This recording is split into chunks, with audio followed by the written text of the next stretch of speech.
So how did I get into Bitcoin? Well, first, clearly didn't understand it. I had a buddy talk to me about cryptocurrencies, XRP, Ethereum, Bitcoin.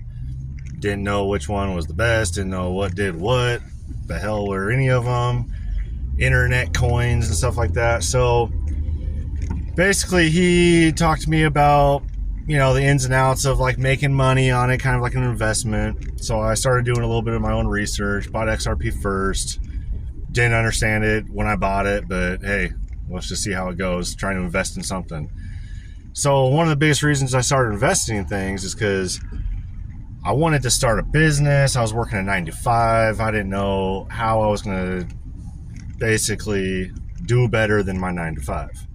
And for some reason, we're not taught any of this kind of stuff. So all of a sudden, I'm supposed to turn into a business guru and understand which route to take, which leap to take, which risk to take. And I looked into hundreds of different kinds of businesses. What am I interested in? What would I become an expert at? Would I fail a bunch of times and then, eventually make it? I didn't know what route I was going to go. So started just investing in small things and didn't take the leap to start a business.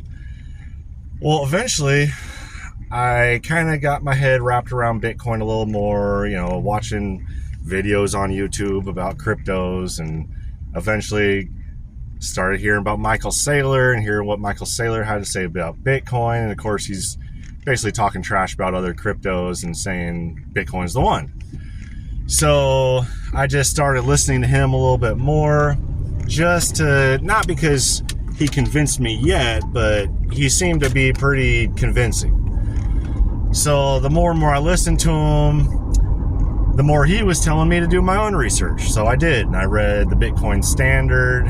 I was following other people. I was listening to videos that were anti-Bitcoin and all that kind of stuff. And eventually, without a doubt, Bitcoin is the number one. It is the most scarce. It is the most decentralized. There is no CEO of Bitcoin. It was basically given to us by Satoshi Nakamoto, and he went away forever. So,